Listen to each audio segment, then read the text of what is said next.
Eh bien, merci Martin, c'est un plaisir pour moi que d'être ici et de rencontrer le public. Je vais vous parler de sécurité sur Internet de manière générale et plus spécifiquement, nous allons parler des JavaScript comme langage de programmation et le JavaScript comme il est utilisé sur le web aujourd'hui. Donc je vais commencer avec un petit peu d'informations sur la sécurité informatique en général. Alors même que Martin vous en a beaucoup parlé dans sa leçon, nous allons ensuite parler de la sécurité sur le web. Puis je vais vous parler des problèmes d'isolation de JavaScript sur lesquels nous avons beaucoup travaillé au cours des années. Et je vais vous parler de la manière dont les moteurs de recherche et les sites web peuvent gérer des codes de non-confiance qui peuvent être exécutés dans le même environnement que des codes de confiance sans compromettre les fonctionnalités et en apportant un certain niveau de sécurité. Sur toutes les solutions dont je vais parler, vous allez voir qu'il faut isoler des applications de la page qui les contient. Une autre moyen est d'isoler une application par rapport à une autre. Et ensuite, nous verrons comment on peut donner accès à des choses qui sont importantes. Et ceci fera le lien avec certains problèmes dont Martin vient de parler dans sa leçon. Donc la sécurité informatique en général. Eh bien, il faut permettre aux choses intéressantes de se passer tout en empêchant de mauvaises choses de se produire. Donc pour prévenir ces choses tout à fait néfastes, nous avons un système d'intérêt et des propriétés qu'il faut protéger. Par exemple, il faut permettre à une personne d'avoir accès à ses fichiers et que ces fichiers ne soient pas accessibles à d'autres. Et la sécurité, eh bien, en sécurité, on parle d'un attaquant, et comment est-ce que cet attaquant va accéder au système, et quelles sont les interfaces dont il dispose, et quelles sont les capacités dont il dispose. Est-ce que l'attaquant peut casser le code cryptographique ou non, etc. Et l'un des problèmes en analyse de la sécurité, c'est de décider, en fonction de la caractérisation d'un système et des mécanismes qui sont inclus, comment est-ce que l'on peut garantir que les propriétés adéquates soient garanties face à un attaquant qui a différentes capacités. Donc c'est un problème de type principalement analytique. Donc il faut définir ce que peut faire l'attaquant et définir si l'on peut obtenir ce que l'on veut. Donc voici quelques formes de sécurité illustrées. Pour ce qui concerne la sécurité des réseaux, donc pour un réseau, le point final, le nœud du système, sont des gens qui sont animés de bonne intention et cette personne interagit avec d'autres sites par le réseau. Donc nous avons notre petite Alice qui essaye de faire des choses sur le réseau. Et le méchant, l'attaquant, a accès à la communication réseau mais n'a pas accès à la mémoire sur la machine d'Alice, ni aux pensées intimes d'Alice. Donc maintenant la question est de savoir si nous pouvons avoir des mécanismes sur le réseau, de telle sorte que l'attaquant ne puisse avoir accès qu'au réseau et ne puisse subvertir les autres mécanismes. Dans la sécurité des systèmes d'exploitation, on suppose que l'attaquant peut contrôler certains systèmes, certains fichiers dans l'espace de l'utilisateur. Donc la question est de savoir si le système de sécurité du réseau donne une garantie à Alice par rapport à des actions arbitraires de la part de l'attaquant. En matière de sécurité du web, il y a différentes manières de formuler les problèmes de sécurité de base. Mais donc on commence par un utilisateur honnête, des gens comme vous et moi, qui doivent pouvoir utiliser le web par des moteurs de recherche et interagir librement avec différents sites. Et l'on veut être en mesure d'avoir accès à un site potentiellement néfaste sans pour autant avoir à détruire vos interactions avec des sites honnêtes comme votre banque. Donc il faut que deux interactions comme un blog et une application bancaire n'aient rien à voir l'une avec l'autre et que quelqu'un avec qui vous êtes en contact sur le blog ne puisse accéder à votre compte bancaire. Donc, vous avez un système avec des utilisateurs, avec des moteurs de recherche, des serveurs qui communiquent avec le réseau, et donc on veut savoir quel est le niveau de vulnérabilité par un attaquant qui ne contrôle pas le réseau, mais qui peut travailler sur son site web et qui pourrait vous affecter seulement si vous visitez ce site web. Moi, ce qui m'intéresse, c'est un sous-ensemble de ces problèmes aujourd'hui dans lesquels les attaquants, les actions de l'attaquant impliquent le fait de placer un code sur un serveur qui va ensuite être utilisé par un utilisateur honnête. Donc ici vous avez cette interface, vous avez des personnes qui visitent un site web et ces sites web contiennent des informations que l'auteur du site web rend accessibles, mais également des informations qui viennent de fournisseurs malicieux, des fournisseurs de code. Et la question, c'est de savoir comment est-ce que ces sites qui incorporent des codes dans lesquels on n'est pas de confiance, continuent à donner des garanties aux utilisateurs. Et là, ce qu'il faut, c'est isoler les actions de ce code dans lequel on n'a pas confiance. Donc, je vais vous parler un petit peu du contexte du web et des défis auxquels nous faisons face et pourquoi est-ce qu'on s'intéresse à la sécurité du web. J'ai trouvé très intéressant de constater que la plupart des gens pensent que le web est le plus important qui soit sorti de l'informatique. Ce n'est pas la chose la plus importante, ça fait partie des 5 choses les plus importantes. Et je ne pense pas que le web va évoluer beaucoup au cours des 10 prochaines années. Je pense que le web est présent parce que les gens aiment interagir les uns avec les autres. Et si vous regardez les programmes académiques ou les programmes de recherche, le web est faiblement représenté. Mais ceci va évoluer au cours du temps. Et pour faire évoluer tout cela, il va falloir développer une science qui pourra être enseignée à l'université et traiter le web comme article de recherche. Donc pour tous ceux d'entre vous qui seriez intéressés par la recherche, peut-être pourriez-vous y réfléchir, ce qui nous aiderait tous. Donc ce qui est intéressant en sécurité du web, c'est que les activités d'attaque sur le web sont des activités qui représentent beaucoup d'activités criminelles organisées pour voler de l'argent. Il y a beaucoup de moyens pour voler de l'argent. Vous pouvez tromper les gens en leur demandant de communiquer leur nom d'utilisateur et leur mot de passe. Vous pouvez utiliser le web pour transférer ensuite l'argent à partir des comptes bancaires des personnes.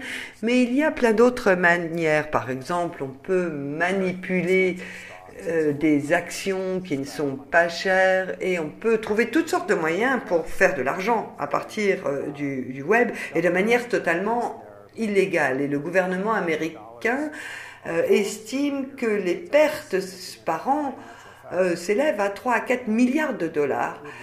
Donc le facteur financier est assez important. Il y a de bonnes raisons pour s'intéresser aux problèmes de sécurité sur le web. Une tendance actuelle, c'est d'essayer de retirer l'être humain de la boucle. Dans une attaque de phishing, on envoie un email où on met quelque chose sur une page web et on demande aux personnes de taper leur nom d'utilisateur et leur mot de passe. Donc on trompe les gens. Mais si au lieu de demander aux gens de se laisser tromper, on pouvait envoyer un JavaScript sur leur moteur de recherche qui ferait exactement la même chose que ce qu'ils feraient en étant trompés, mais sans pour autant que la personne fasse quoi que ce soit, alors il serait possible de voler de l'argent de manière beaucoup plus efficace. Et quand je dis nous, il nous serait possible de faire quelque chose de façon plus efficace, je dis nous à la place de criminels organisés, bien entendu. Donc, le JavaScript ou les langages de programmation qui sont exécutés au niveau du moteur de recherche sont très utiles aux activités criminelles car ils vont remplacer des actions qui, autrement, devraient être menées par les personnes elles-mêmes. Donc, un JavaScript sur un moteur de recherche, c'est un mécanisme d'attaque très puissant. Je ne vous encourage pas à essayer cela, mais je vous encourage à y réfléchir. Si vous écrivez un programme JavaScript qui va être envoyé sur le moteur de recherche de quelqu'un. Imaginez ce que vous pourrez faire avec ce programme pour apprendre des éléments sur le réseau local de la personne en question, pour trouver des informations sur l'ordinateur de la personne en question, etc., etc. Voici un exemple très simple qui, selon moi, illustre ce qu'il est possible de faire. Vous pouvez construire facilement une page web et quand quelqu'un visite votre site, cette page va aller étudier ce qui se passe sur le réseau local de la personne qui visite votre site et va vous donner des informations sur qui est connecté au réseau. Et ça, c'est très puissant parce que bien souvent, les gens visitent des sites web à partir de machines qui sont protégées par des pare-feux. Donc, en envoyant votre JavaScript, vous avez une plateforme qui vous permet d'exécuter votre code derrière le pare-feu et vous met dans une position que vous ne pourriez jamais atteindre autrement. Le truc pour tout cela, c'est qu'une fois que vous avez une requête de page, c'est que cette page demande des photos ou des images qui doivent être donc téléchargées sur la page à partir d'adresses derrière le pare-feu. Alors, il ne va pas trouver de photos, mais simplement en envoyant une requête à une autre adresse réseau et en attendant la réponse, il est possible de voir s'il y a une autre machine à cette adresse et en utilisant des facteurs connus sur quelle machine a répondu, sur quel port, etc. Vous avez une bonne idée de ce qui est en train de se passer derrière le pare-feu. Donc ça, c'est une des choses très simples que l'on peut faire avec un JavaScript. À chaque fois que l'on clique sur quelque chose, on peut avoir l'exécution d'un programme en JavaScript. Maintenant, qu'avons-nous en sécurité pour se défendre contre tous ces types d'attaques? Eh bien, à la base, on a le principe de même origine. Lorsqu'une page ou une partie d'une page ou un cadre dans une page est téléchargé sur le moteur de recherche, chaque page ou portion de page, chaque cadre a une origine. Et selon la politique de même origine, vous avez un protocole qui est HTTP ou HTTPS et l'autre, c'est le nom de la machine, a une URL sur le web et un port.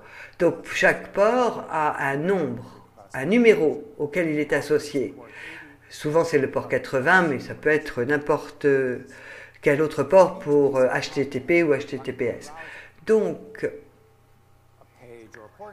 pour chaque page, vous avez une origine et le JavaScript ou n'importe quelle autre instruction associée à un cadre est restreint en fonction de l'origine dont il provient.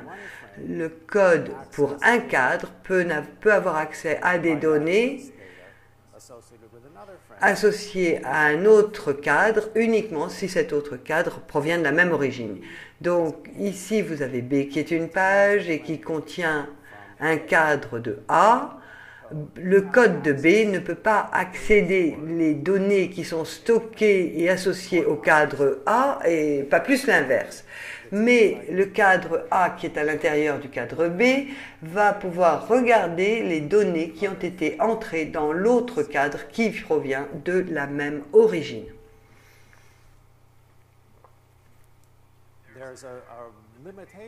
Il y a une limitation ou une exception à ce principe et ce n'est pas forcément ce à quoi on s'attend compte tenu de ce que je viens de dire.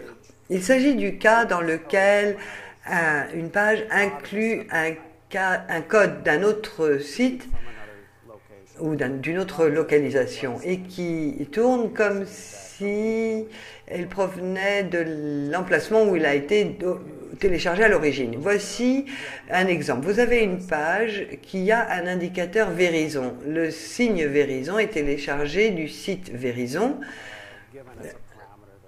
et contient les codes. Ici, ce que je voulais dire, c'est que si vous regardez la manière dont cette page est écrite, en fait, on rend compte que vous avez intégré à ma page un script provenant d'un autre site web. Et ce site n'est pas isolé par la politique de même origine. C'est comme si cela venait de A.com. Donc ici, on a une espèce d'analogie. Si vous êtes familier des systèmes d'exploitation et de la protection de ces systèmes d'exploitation. Dans les systèmes d'exploitation, vous avez des processus qui sont les entités de base. Dans les browsers, vous avez des cadres, des pages ou des parties de pages. Pour ce qui est du stockage, dans les systèmes d'exploitation, vous avez un disque. De l'autre côté, vous avez des cookies. Vous avez des processus qui sont isolés en fonction de l'identité de l'utilisateur dans les systèmes opérationnels. Ici, c'est en fonction de l'origine. Et la conception de ce mécanisme entend prévenir un certain nombre d'attaques. Par exemple, le scripting entre sites, qui est quelque chose de difficile d'éliminer entièrement, et j'y reviendrai tout à l'heure, mais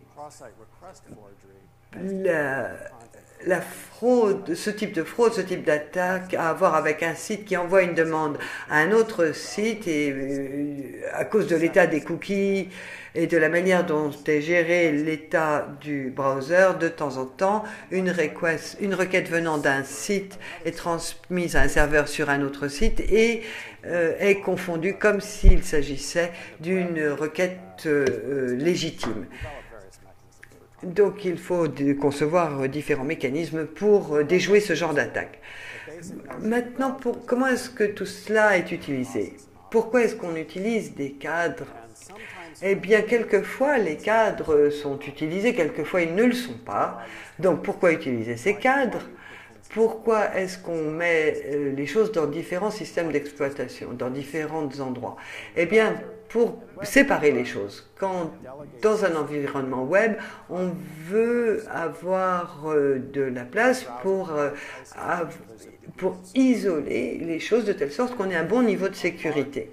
Et lorsque vous avez une page qui télécharge quelque chose dans un cadre, si le cadre ne fonctionne pas, eh bien la page continue d'exister et à être exécutée. Et cela fonctionne très bien. D'un autre côté, il y a beaucoup de situations dans lesquelles les pages et les sites web n'utilisent pas de cadre parce qu'il y a des interactions limitées entre les choses des différents cadres. Et c'est comme dans un système d'exploitation, vous avez des interactions limitées entre différents processus. Et puis, il y a des coûts de performance assez lourds qui sont impliqués. Donc, pour l'instant, on a un système d'exploitation, comme dans les systèmes d'exploitation, on voit qu'il y a de bonnes raisons pour isoler les différents processus, mais il y a des environnements dans lesquels on a différents types de contenus qui sont exécutés dans le même système d'exploitation et nous voulons utiliser un isolement basé sur le langage de programmation. Et nous avons des langages de programmation qui peuvent éventuellement être placés dans différents cadres parce qu'ils proviennent de différentes origines, mais on veut également pouvoir gérer tout cela en même temps. Donc voilà maintenant les informations sur le web et comment ça fonctionne. J'espère que cela sera suffisant pour ceux d'entre vous qui n'étaient pas familiers de ce domaine auparavant. Comme ça, vous comprendrez mieux de quoi nous parlons. Donc, regardons certains exemples de pages qui contiennent des contenus provenant d'une autre origine.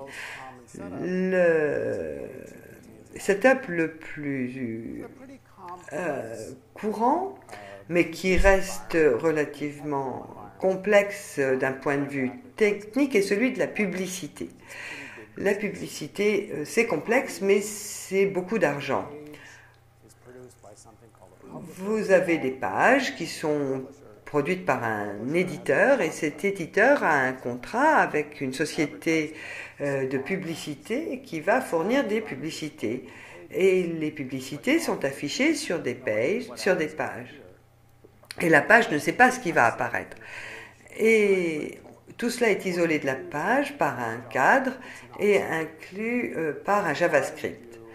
Maintenant, vous, en tant que producteur de page, pourquoi est-ce que vous voulez avoir un JavaScript qui va arriver sur votre page sans le séparer par un cadre? Eh bien, l'une des raisons, c'est que vous allez gagner plus d'argent en montrant une publicité qui va faire ce genre de truc qui nous agace tous, du style arriver et recouvrir toute votre page web. Et ce genre de publicité tout à fait désagréable existe tout simplement parce que les réseaux de publicité payent plus. Et donc les auteurs ont besoin de ces revenus et nous, de notre côté, en tant qu'utilisateurs, on essaye de s'en débarrasser. Donc la publicité est un magnifique système pour les attaquants du web. Si vous avez un JavaScript et que vous voulez qu'il y ait des millions de personnes qui le fassent tourner sur beaucoup de machines à travers le monde, c'est tout simple. Vous faites un petit programme JavaScript, vous signez un contrat avec un réseau de publicité et vous allez voir votre code qui va se disséminer sur des millions de machines à travers le monde. C'est un moyen d'attaque absolument fantastique. Voici un autre exemple et que j'aime particulièrement parce qu'il illustre combien il est nécessaire d'avoir quelquefois des contenus de différentes sources qui puissent communiquer et interagir de manière souple. Ici, vous avez un site qui vous recommande des restaurants. Ici, je cherchais un restaurant indien à Palo Alto. Et sur la page, vous avez cette petite carte qui vous montre les restaurants les plus populaires qui apparaissent sur la page. Et je vais cliquer sur un restaurant à gauche et obtenir quelque chose qui va apparaître sur la carte, ou je vais cliquer sur la carte et je vais obtenir des informations sur le restaurant en question. Donc vous avez des informations là qui vont et viennent entre la liste de restaurants et la carte. La liste de restaurants est produite par Yahoo, par Yelp, le site que j'ai visité, et la carte est produite par Google. Et ça marche parce que la page Yelp va télécharger cet énorme programme qui s'appelle Google Maps et exécuter Google Maps dans la même base d'adressage, donc dans le même cadre que la page Yelp. Donc si Google avait des intentions malicieuses, et ça nous savons que ce ne sera jamais le cas, bien entendu, et personne chez Google ne fera jamais d'erreur, alors tout va bien. Mais si quelqu'un mettait quelque chose d'un petit peu indélicat dans Google Maps aurait accès à toutes les données stockées par Yelp. Ou si la carte était intégrée à d'autres types de pages, il pourrait avoir accès à toutes les données de cette autre page. Donc là, il y a un petit problème de sécurité. Et il faut trouver le beau compromis entre la sécurité et la capacité à faire des choses intéressantes avec la carte. Pour le commercial, il faut pouvoir faire ça en sécurité. Évidemment, il faudrait retirer cette carte. Autre interaction intéressante à étudier, et qui va nous servir d'exemple pour ce dont je vais vous parler tout à l'heure, et qui nous vient des sites des réseaux sociaux. Donc voici une capture d'écran de Facebook, à un moment donné dans le temps. Et pour ceux d'entre vous qui utilisez Facebook, vous savez qu'il y a des applications qui sont écrites par qui veut à travers le monde et que vous pouvez installer et utiliser sur votre page Facebook. Et ces applications Facebook sont écrites en JavaScript et tournent sur votre page. Et s'il n'y a pas de bon mécanisme de sécurité, à ce moment-là, elles peuvent récupérer votre liste d'amis, envoyer des spams à vos amis, bref, faire toutes ces choses qui sont très risquées sur Facebook. Donc là encore, on a le même problème. On a un site Facebook qui inclut dans les pages qu'il envoie à cet utilisateur des codes qu'ils ont écrits eux-mêmes, qui sont écrits par ces jeunes gens que vous avez tous vus dans le film Social Networks, mais qui sont également écrits par des gens que vous ne connaissez pas, que nous ne connaissons pas, et qui peuvent avoir pour intention de manipuler Facebook ou de nous piquer de l'information. Donc il y a plusieurs exemples, dont ceux que je viens de vous citer, mais il y en a beaucoup d'autres, dans lesquels un site intègre des contenus de tiers provenant de sources arbitraires et montre ce contenu à ses utilisateurs, mais veut également restreindre les possibilités pour ces contenus. Donc ici, je vais vous montrer comment nous avons réussi à démontrer à Facebook que nous pouvions casser leur mécanisme de protection. Parce que ce qu'il faut, c'est protéger les utilisateurs qui téléchargent ces codes sur leur site. Nous voulons les protéger de toute attaque. Et c'est en essayant de détourner cela que l'on peut voir que Facebook va essayer de voir si tout est garanti avant de l'installer sur sa page. Donc le problème de base que nous avons étudié depuis quelque temps, et dont je vais vous parler pendant la dernière demi-heure de ma présentation, c'est un ensemble de mécanismes qui sont conçus pour permettre à un site web tel que Facebook d'envoyer des codes de confiance, donc écrits par des ingénieurs de Facebook, et des codes qui ne sont pas de confiance écrits par d'autres personnes, aux utilisateurs, en permettant aux applications de faire des choses intéressantes. Et parce que c'est comme ça que Facebook fait de l'argent, et c'est pour ça qu'on aime Facebook, c'est parce que Facebook c'est cool, mais sans pour autant compromettre la sécurité. Si les applications Facebook pouvaient lire toutes les listes de tout le monde et envoyer des spams et piquer de l'argent chez nos amis, etc., etc., alors à ce moment-là, on arrêterait tous d'utiliser Facebook. Donc, quelle est notre approche ? Eh bien, c'est un problème d'analyse de programme. Comment est-ce que Facebook ou autres sites similaires peuvent étudier les codes de programmation, les codes programmes, et vérifier qu'ils ne font que des choses bien et vérifier qu'ils ne font jamais de mauvaises choses. Et notre approche pour essayer de comprendre tout cela, c'est d'utiliser une sémantique de programmation pour bien voir comment s'exécutent les programmes, puis essayer de trouver des sous-ensembles de JavaScript qui se comportent de manière prévisible, de telle sorte que un site comme Facebook puisse dire si ce code provient de tel sous-langage et ne contient pas tel type de construction, alors nous sommes certains qu'il ne va pas attaquer les utilisateurs.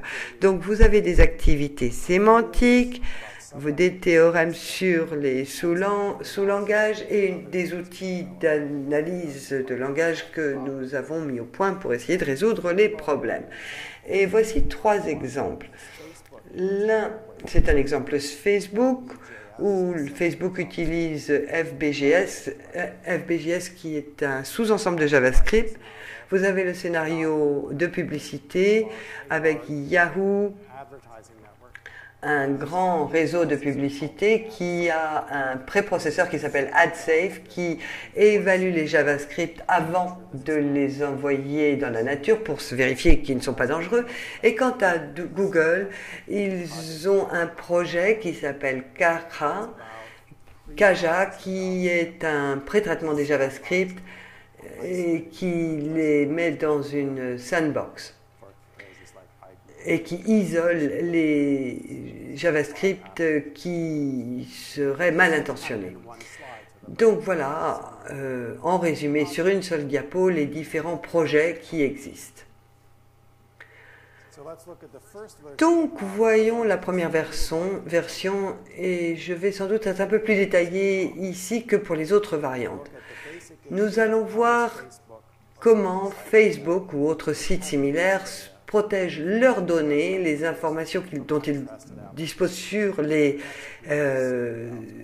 utilisateurs de différentes applications malicieuses qui seraient exécutées sur leur page. Donc vous avez la page Facebook et une application qui tourne à l'intérieur de la page Facebook et qui provient d'une autre source. Et ce que l'on veut, c'est empêcher cette application d'avoir accès et de manipuler des données qui sont détenues par la page hôte. Donc la solution Facebook, avant que je ne vous parle des aspects scientifiques derrière. Donc Facebook utilise des applications qui sont isolées dans des iframes ou qui sont intégrées sur la page. Facebook demande à ses développeurs d'écrire leurs applications dans un sous-ensemble de JavaScript qui s'appelle FBJS, et c'est un langage restreint, mais qui permet d'écrire de très nombreuses applications. Donc je vous cite cela comme exemple pour vous démontrer que pour cette version limitée de JavaScript que nous étudions, la plupart des gens vont considérer que ce sous-ensemble est acceptable, leur permet d'écrire des JavaScript et de très nombreuses applications sont écrites pour Facebook. Et le but de Facebook ou de ces sites, c'est de protéger leurs propres données. Et donc d'isoler l'environnement d'exécution dans leur bibliothèque. Et la méthodologie de base consiste à envoyer, à neutraliser tout ce qui n'est pas écrit en FBJS et de renommer les variables et à empêcher le code de nommer les choses que l'on souhaite protéger. Donc, mon étudiant, Koltale, et moi-même avons étudié ce problème depuis déjà 3 ans et nous avons écrit quelques articles dans lesquels nous avons développé les théorèmes qui suivent, que nous appelons les théorèmes FBJS. Le premier théorème qui dit qu'il est possible de trouver un sous-ensemble pour tous les objets B. Donc on peut trouver un sous-ensemble JavaScript B qui va empêcher l'accès à une liste noire B sélectionnée. Et si la liste noire peut être appelée de manière implicite, ici vous avez des conditions techniques dans lesquelles je ne vais pas entrer, mais il y a un moyen d'empêcher que le code ait accès à un ensemble d'objets nommés.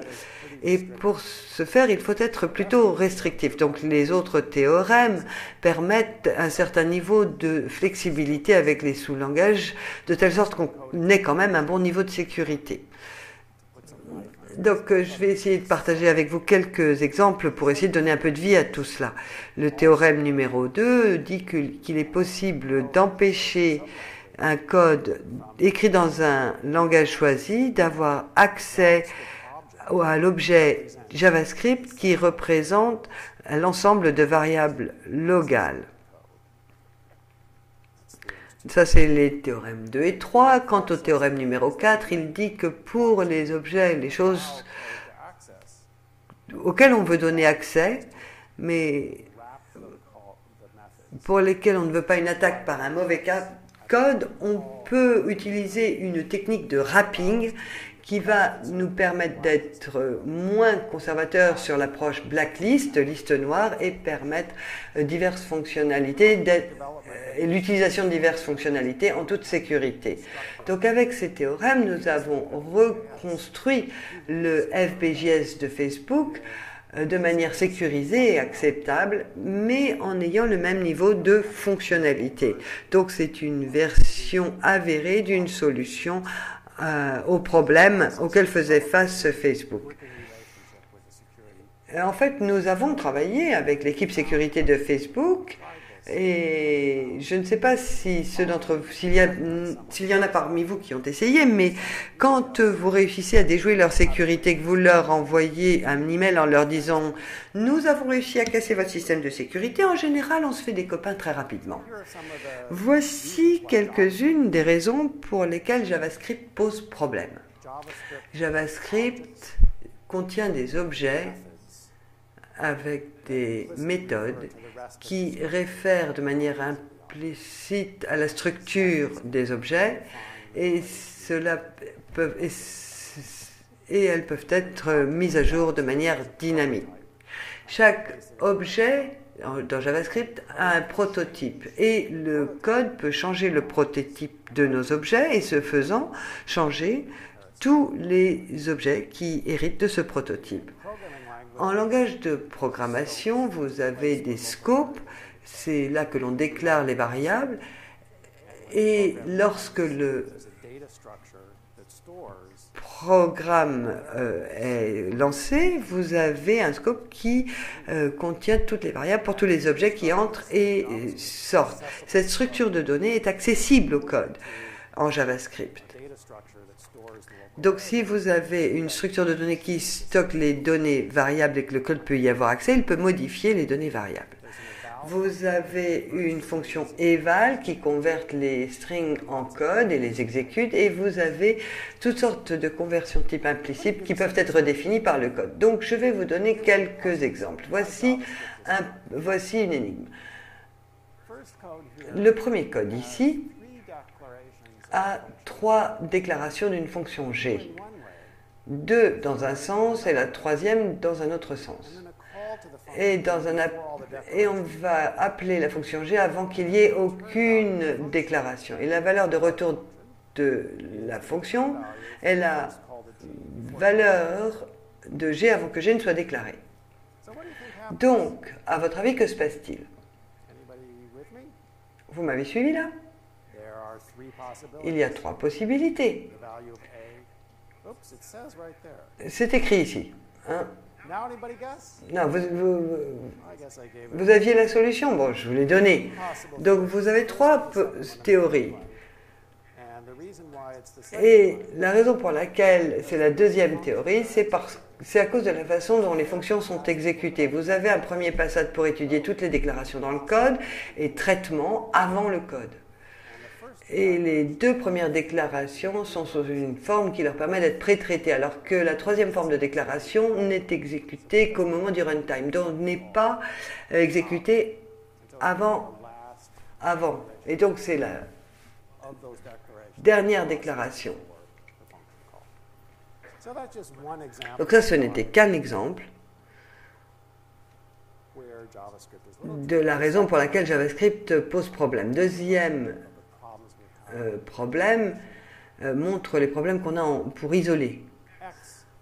X, on va ajouter X au chiffre 10. C'est de la concaténation de chaînes. Et pour concaténer X à 10,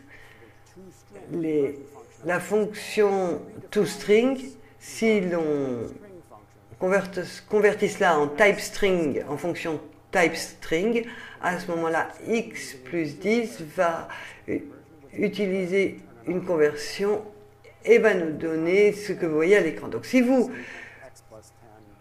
ne comprenez pas ce que la déclaration X plus 10 fait, il va falloir regarder tout le code pour voir si la conversion à la fonction toString a été correctement définie. Autres exemples. This, en général, désigne cet objet. Mais lorsque this est utilisé là où il n'y a pas d'objet, qui sait ce que ça peut être? Donc, la fonction f déclare une variable b, et puis à l'intérieur, vous avez une autre fonction qui dit return this.b. Donc, qu'est-ce que c'est que this ici? La convention veut que this, dans ce cas, signifie le scope qui contient cette instruction, quand il n'y a pas d'autre objet. Donc ici, this.b a la valeur de 10. Allez savoir. Et puis, dernier exemple qui pose problème, si vous souhaitez savoir comment cette méthode toString fonctionne, il y a des moyens très pratiques de cacher la redéfinition de fonctions, comme ici.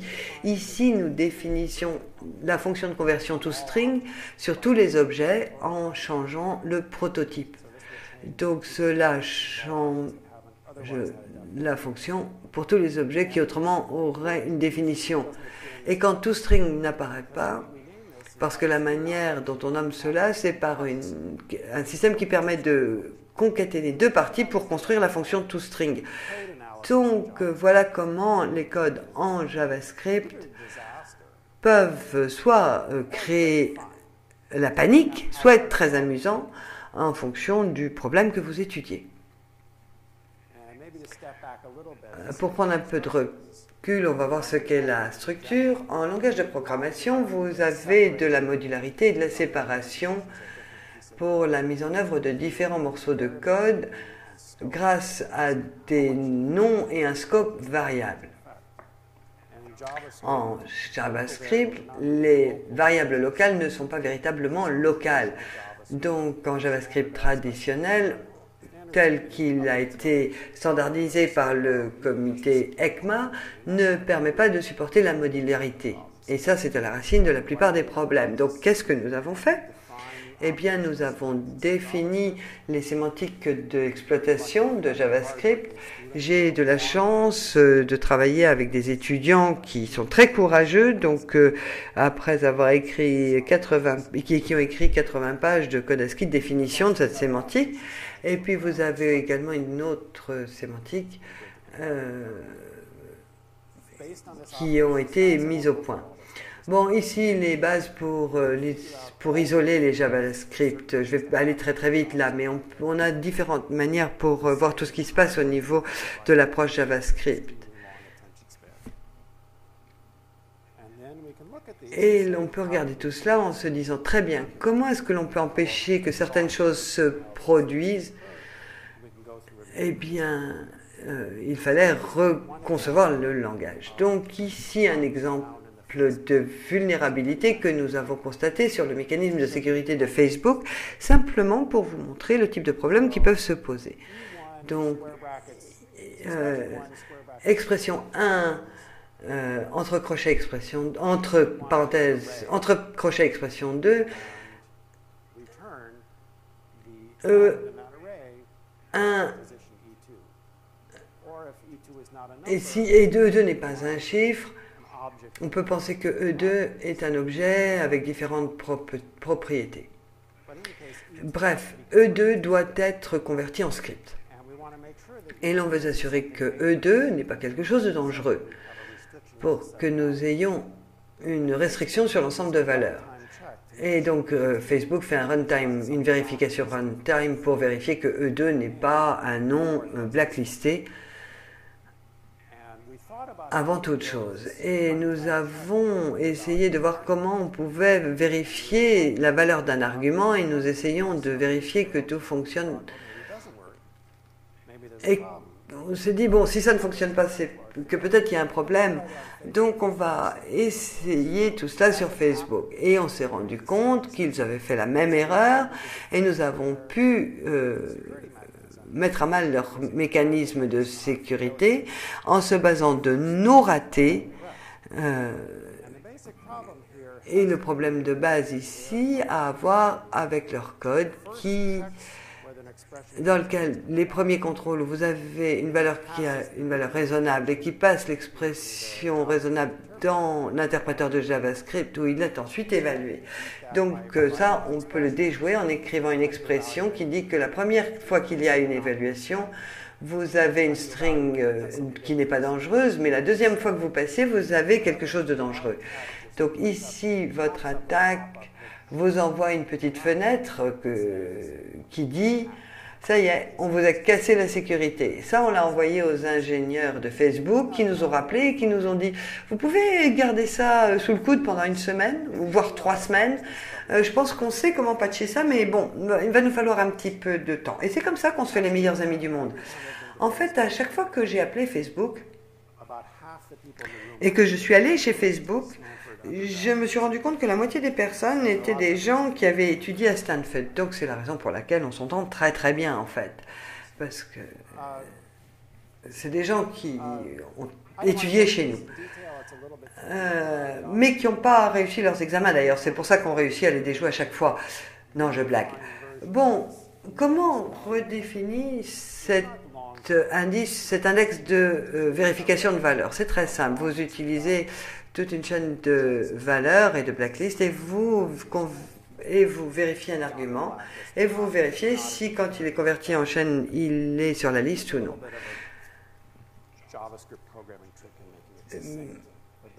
C'est un petit peu compliqué, mais c'est en général une fonction assez directe. Donc, en sécurité, la solution n'est pas...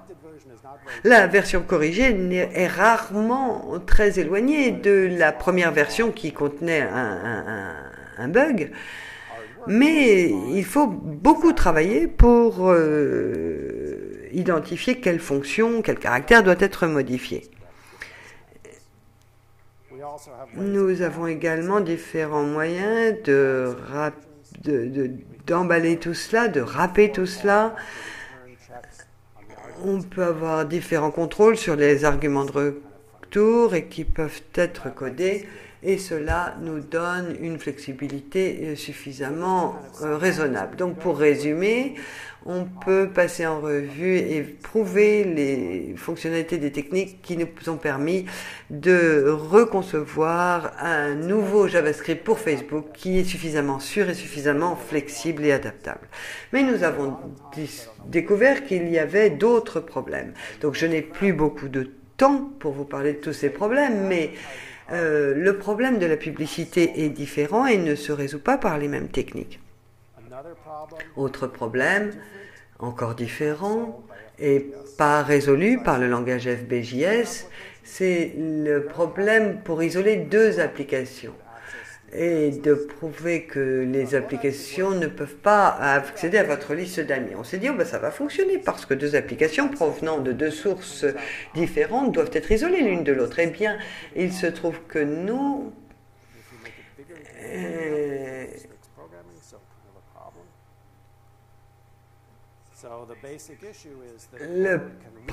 Le problème, c'est que le code a des propriétés de lecture-écriture sur les objets natifs, et cela peut être un problème. Ou pour dire les choses autrement, quand deux applications différentes utilisent ces propriétés d'objets cachés, mais les utilisent différemment, une application va interférer avec l'autre. Donc ici, quelque chose de très simple, qui implique de changer quelque chose qui n'est pas sur la liste que Facebook considère comme devant être protégée. C'est quelque chose qui n'est pas utilisé par le code Facebook, mais si une application l'utilise, vous avez une autre application qui va casser la première application.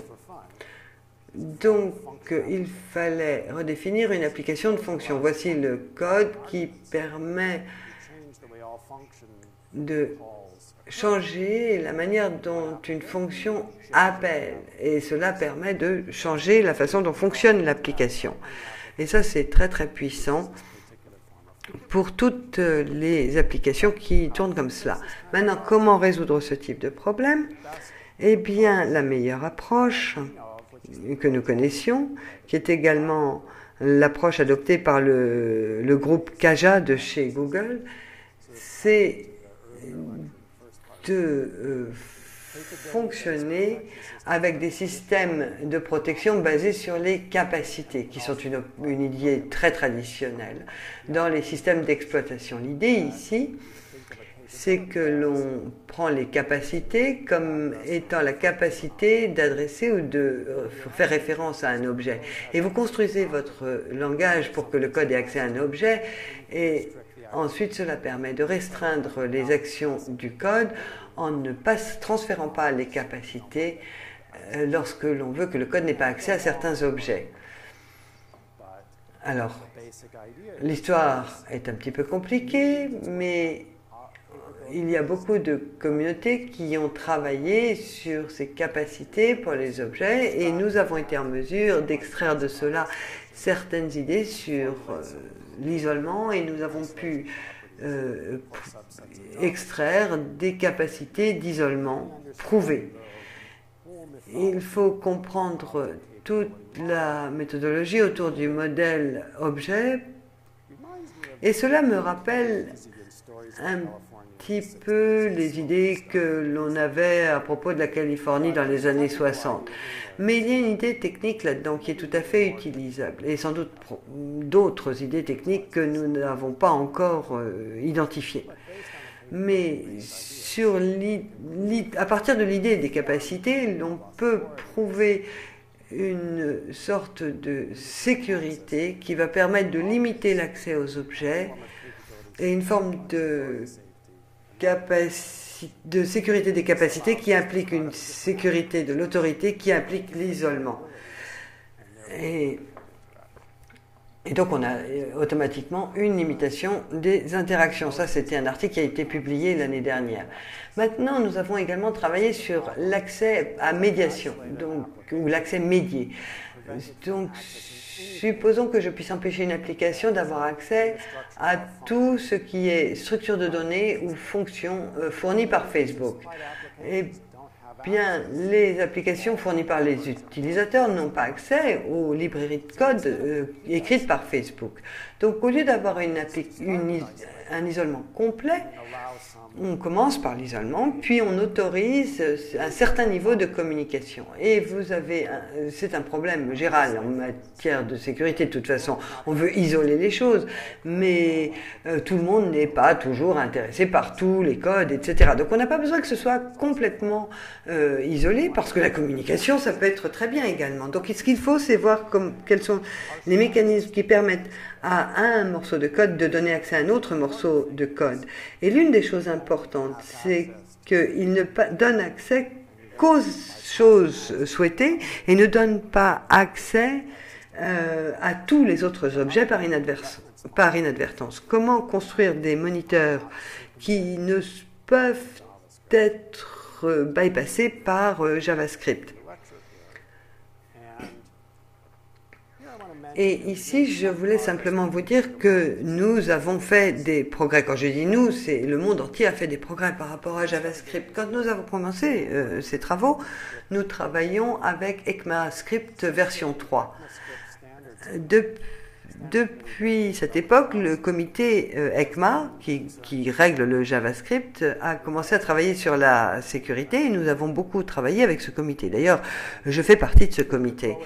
Et parce qu'on s'est de plus en plus intéressé à la sécurité du web, on s'est intéressé au JavaScript pour qu'il permette d'écrire des applications sécurisées.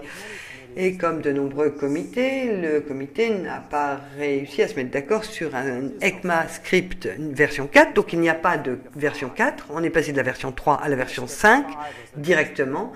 Et donc la version 5 reflète notre dernière accord qui contient un mode strict.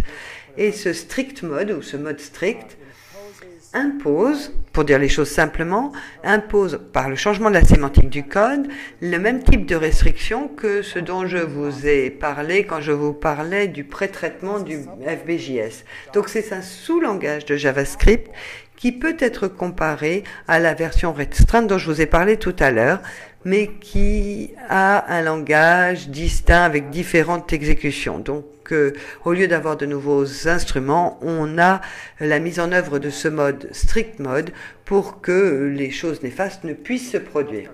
Donc, on a commencé à travailler avec ce langage parce que c'est un point de départ standardisé plus pratique pour construire des applications sécurisées.